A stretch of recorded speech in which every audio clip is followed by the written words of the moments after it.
हरे कृष्णा। सभी का स्वागत है। आज हम प्रबोधिनी एकादशी की व्रत कथा करने जा रहे हैं। इसका दूसरा नाम देव उठनी एकादशी भी है।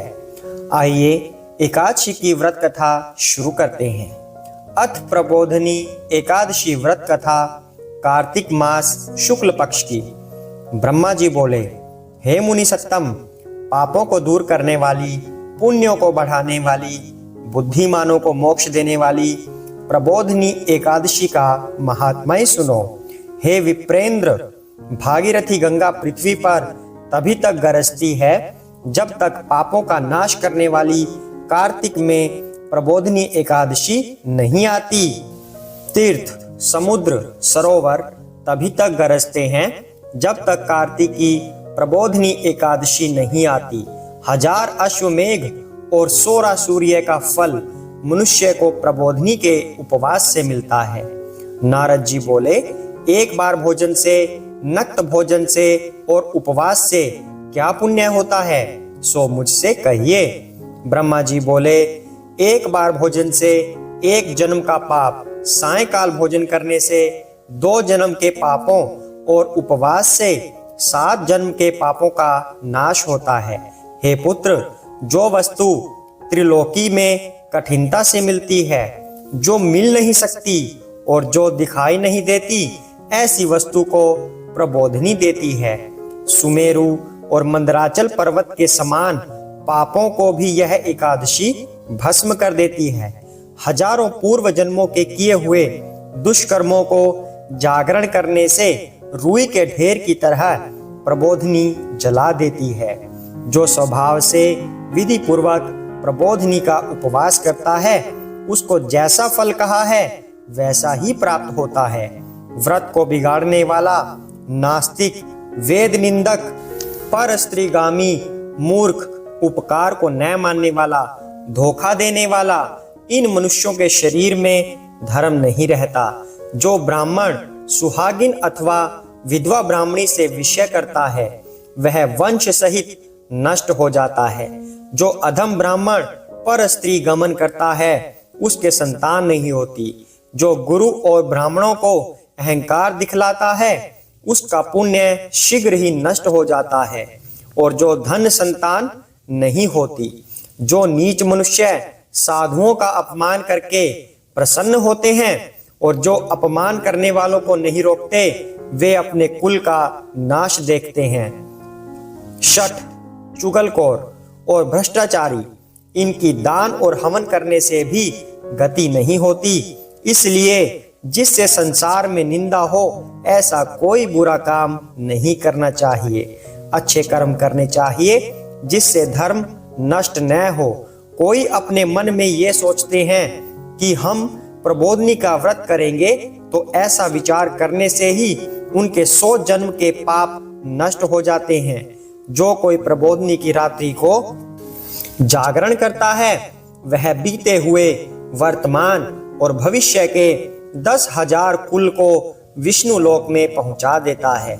उसके पितृगण पूर्व जन्म के कर्मों से प्राप्त हुए नगर के दुखों से छूटकर विष्णु लोक में प्रसन्न और सुशोभित होकर निवास करते हैं। सब तीर्थों में स्नान करने और गौ, सुवर्ण, पृथ्वी का दान करने से फल नहीं मिलता जो एकादशी के जागरण से मिलता है।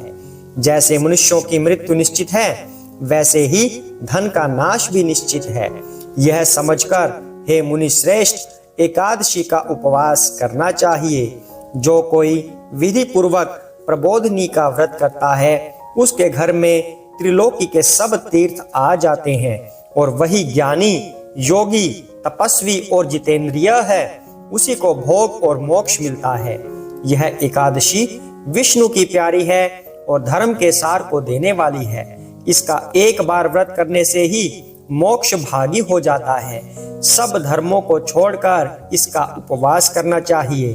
कर्म, मन, वाणी से जो कुछ पाप किया है, उसको प्रबोधिनी के जागरण से भगवान दूर कर देते हैं। हे वत्स, प्रबोधिनी के दिन मनुष्य भगवान के निमित्त स्नान, दान, जप, होम जो कुछ करते हैं, वह अक्षय होता है।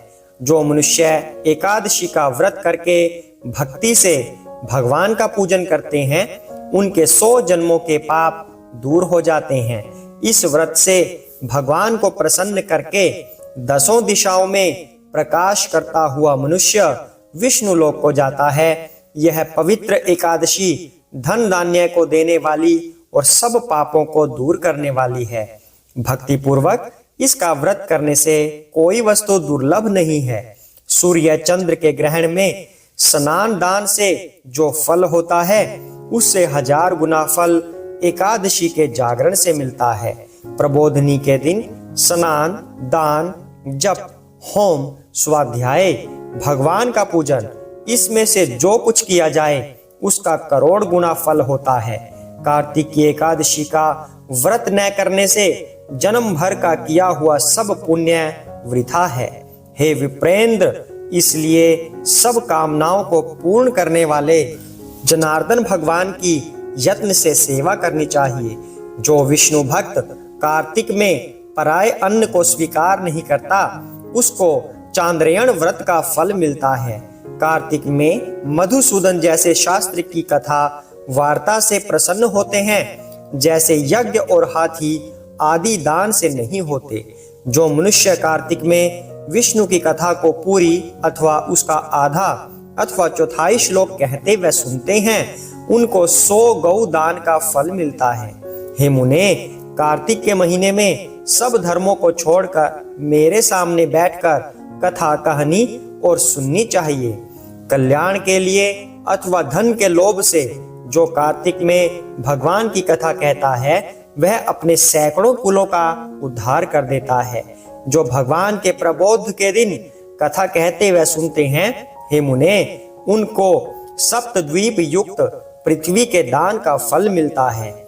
फिर नारद जी बोले, हे स्वामिन, एकादशी की विधि मुझसे कहो। जिस एकादशी के करने से जैसा फल मिले सो कहिए। यह सुनकर ब्रह्मा जी बोले, हे द्विजोत्तम, एकादशी को प्रातःकाल उठकर दातुन करके स्नान करें। नदी, तालाब, कुआं, बावड़ी अथवा घर में स्नान करके केशव भगवान का पूजन करें। फिर कथा सुने। नियम के लिए यह मंत्र पढ़ें। एकादशी को निराहार व्रत करके दूसरे दिन भोजन करें। हे पुंडरीकाक्ष, मैं आपकी शरण में हूँ, आप मेरी रक्षा करें। इस मंत्र को चक्रधारी भगवान के सामने पढ़ें। भक्ति भाव से प्रसन्नता पूर्वक उपवास करें। रात्रि में भगवान के समीप बैठकर जागरण करें। हे मुने, जो गाता है, नाचता है, बाजे बजाता है अथवा भगवान की कथा को कहता है वह सुनता है, वह पुण्य आत्मा तीनों लोक के ऊपर निवास करती है। कार्तिक में प्रबोधनी के दिन बहुत से फूल, फल, कपूर, अगर, कुमकुम से भगवान का पूजन करना चाहिए। एकादशी के दिन लोभ न करना चाहिए, निर्लोभ होकर दान करना चाहिए। इससे असंख्य पुण्य होता है। एकादशी जागरण, अनेक प्रकार के सुंदर फलों से भगवान का पूजन और शंख में जल भरकर जनार्दन को अर्घ्य देना चाहिए। तीर्थों में स्नान और अनेक प्रकार के दान करने से जो फल होता है, उससे करोड़ गुना फल प्रबोधन अर्घ्य देने से मिलता है। हे मुनिश्रेष्ठ, जो दिव्य अगस्त्य फूलों से जनार्दन का पूजन करता है, उसके लिए इंद्र भी हाथ जोड़ता है। हे विपेंद्र, तपस्या से प्रसन्न होकर भगवान वह फल नहीं देते जैसा अगस्त्य के फलों से श्रृंगार करने से 100 फल देते हैं।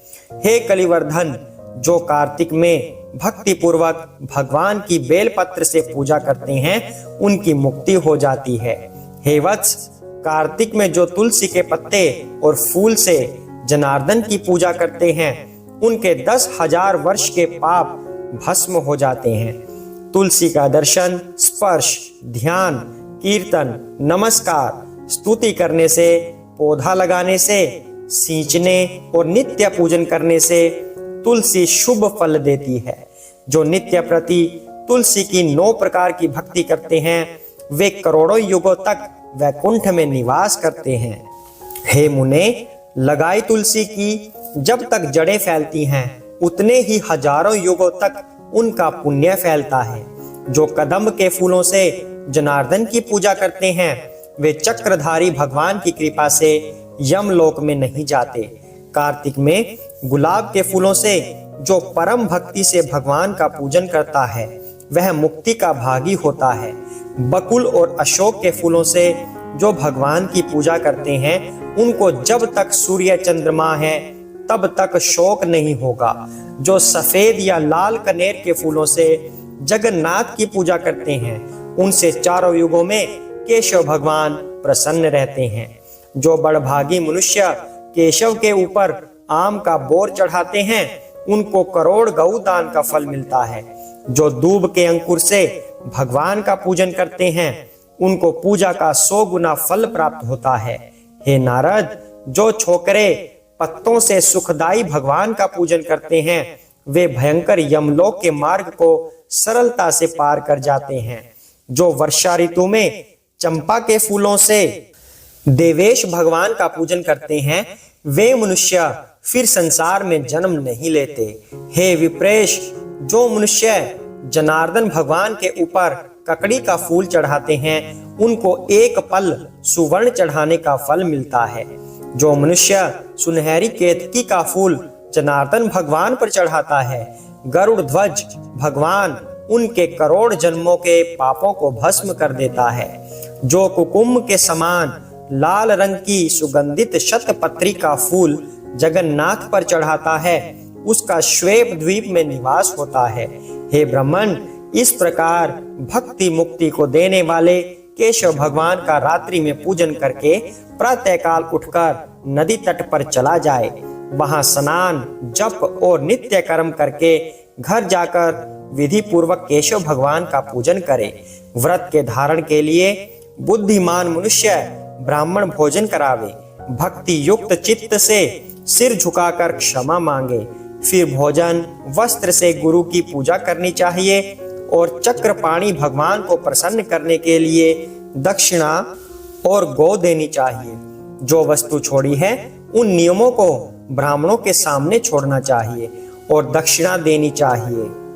हे राजन, नपत भोजी मनुष्य अच्छे ब्राह्मणों को भोजन करावे। अयाचित नियम में सुवर्ण सहित बैल का दान करें। जिससे मांस भक्षण जिसने छोड़ दिया है उसको दक्षिणा सहित गौ देनी चाहिए। आंवले से स्नान करने के नियम में दही और शहद देना चाहिए। जो फल छोड़े हो तो फल का दान करना चाहिए। तेल छोड़ा हो तो घी देना चाहिए। घी छोड़ा हो तो दूध देना चाहिए। अन्न के छोड़ने के नियम में चावल देना चाहिए। हे राजन, भूमि पर सोने वाले को गद्दा और चादर समेत शैया देनी चाहिए। पत्तल पर भोजन करने वाले बर्तन में घी भर कर देना चाहिए।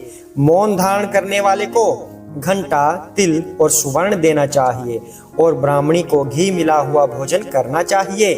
बाल धारण करने वाले को बट्टा, जूता त्याग करने वाले को एक जोड़ा जूता दान करना चाहिए। मान छोड़ने वाले को बुरा देना चाहिए। विष्णु के मंदिर में अथवा देव स्थान में नित्य दीपक जोड़ना चाहिए। नियम की समाप्ति में तांबे या सुवर्ण की बैली घी भरकर उसमें लाख बत्ती रखकर विष्णु के भक्त ब्राह्मण को देना चाहिए। एक दिन छोड़कर उपवास करने में 8 कलश वस्त्र और सुवर्ण से सुशोभित करके देना चाहिए। जो ये सब न बन सके तो ब्राह्मण का वचन ही सब सिद्धियों को देने वाला है। ब्राह्मणों को नमस्कार करके विदा करें, फिर आप भोजन करें। 4 महीनों में जो छोड़ा है उसकी समाप्ति करें। हे राजेंद्र, जो बुद्धिमान इस प्रकार आचरण करता है उसको अनंत फल मिलता है, अंत में वैकुंठ को जाता है। जो मनुष्य चातुर्मास्य के नियम को निर्विघ्न समाप्त कर देता है वह कृतकृत्य हो जाता है, फिर संसार में जन्म नहीं लेता अर्थात मुक्त हो जाता है। हे महिपाल, ऐसा करने से व्रत पूर्ण हो जाता है। यदि व्रत बिगड़ जाए तो मनुष्य अंधा व कोढ़ी हो जाता है। जो मुझसे पूछा था यह मैंने तुमसे कहा। इसके पढ़ने और सुनने से भी गोदान करने का फल होता है। हरे कृष्णा। फलाहार, इस दिन काचरे का सागार लिया जाता है। तो यह थी प्रबोधिनी एकादशी की व्रत कथा आशा करते हैं इस व्रत कथा में जितने उपाय बताए गए हैं आपको वो सब पसंद आए होंगे और आप वो सब उपाय स्वयं भी फॉलो करेंगे और अपने जीवन को धन्य बनाएंगे। अगर आपको यह कथा पसंद आई है तो चैनल पर बने रहिए और इस तरह की व्रत कथाएं सुनने के लिए चैनल को सब्सक्राइब कर सकते हैं और नोटिफिकेशन बेल आइकन को अवश्य प्रेस कर सकते हैं। बने रहिए हमारे साथ। हरे कृष्णा।